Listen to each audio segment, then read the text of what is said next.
এবার রান্নার গ্যাস নিয়ে বড় বদল। জুনের মধ্যে সেরে ফেলুন এই কাজ, নইলে পাবেন না সিলিন্ডার।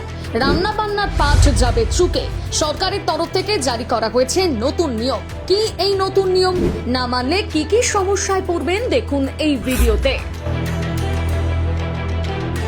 আজকাল গৃহিণীরা উনুনে রান্না করবেন অসম্ভব। গ্রাম থেকে শুরু করে শহর সকলের বাড়ি বাড়ি পৌঁছে গিয়েছে গ্যাস সিলিন্ডার। বর্তমানে এই সিলিন্ডার ছাড়া রান্নার চিন্তাই করতে পারেন না তারা। কিন্তু এবার গ্যাস সিলিন্ডার নিয়ে এলো বড় আপডেট।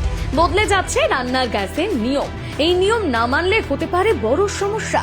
জুনের মধ্যেই করতে হবে এই কাজ। আসলে কেন্দ্রীয় সরকার এখন নিয়েছে এক পরিবার এক গ্যাস কানেকশন নীতি। অর্থাৎ একই বাড়িতে এলপিজি সিলিন্ডার ও পাইপলাইনের গ্যাস সংযোগ একসঙ্গে আর রাখা যাবে না।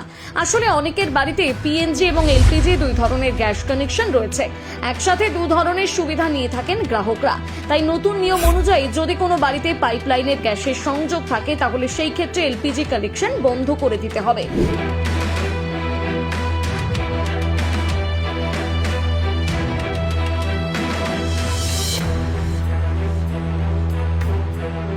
সূত্র মারফত জানা গিয়েছে পেট্রোলিয়াম ও প্রাকৃতিক গ্যাস মন্ত্রকের নির্দেশে নতুন এই নিয়ম কার্যকর করা হচ্ছে।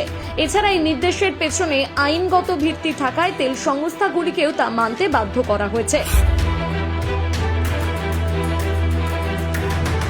এবারে বলি নতুন নিয়মে ঠিক কি বলা হয়েছে। নতুন নিয়ম অনুযায়ী একটি পরিবার একই সঙ্গে লিকুইফাইড পেট্রোলিয়াম গ্যাস ও পাইপড ন্যাচারাল গ্যাস দুই ধরনের সংযোগ রাখতে পারবে না। কারোর বাড়িতে পিএনজি চালু থাকলে এলপিজি সিলিন্ডার ফেরত দিতে হবে। গত মার্চ মাসে এই বিষয়ে একটি নির্দেশিকা প্রকাশ করে সরকার। সেই নির্দেশিকা স্পষ্ট উল্লেখ করা হয় যে যেসব এলাকায় পিএনজি সরবরাহের পরিকাঠামো থাকা সত্ত্বেও কোনো গ্রাহক যদি সেদিকে না যায় তাহলে তাদের জন্য এলপিজি সরবরাহ বন্ধ করে দেওয়া হবে। মূলত এই সিদ্ধান্ত নেওয়া হয়েছে এলপিজির চাহিদা কমানো এবং পিএনজি ব্যবহারে উৎসাহ দেওয়ার জন্য। ঠিক কি কারণে এই নয়া নিয়ম সরকারের? বিশেষজ্ঞদের দাবি বিশ্বজুড়ে জ্বালানির সংকটের কারণে হয়তো এমন সিদ্ধান্ত নিয়েছে কেন্দ্র। ভারতের বেশিরভাগ এলপিজি ও প্রাকৃতিক গ্যাস আমদানি করা হয়। ফলে পশ্চিম এশিয়ায় উত্তেজনাময় পরিস্থিতির কারণে জ্বালানির সরবরাহ দামের ওপর প্রভাব ফেলতে পারে। আর সেই কারণে হয়তো এই হেন সিদ্ধান্ত। নতুন নিয়ম শুধু গ্রাহকদের জন্য নয়, তেল সংস্থা ও গ্যাস ডিস্ট্রিবিউটরদের ক্ষেত্রেও প্রযোজ্য। তাদের নির্দেশ দেওয়া হয়েছে যে সব বাড়িতে আগে থেকে পিএনজি রয়েছে সেখানে নতুন এলপিজি কানেকশন না দিতে এবং রিফিলও না করতে। পিএনজি কানেকশনে ট্রান্সফার হওয়ার জন্য 90 দিনের সময়সীমা বেঁধে দেওয়া হয়। এই সময়সীমা 2026 সালের 30শে জুনের মধ্যে শেষ হবে।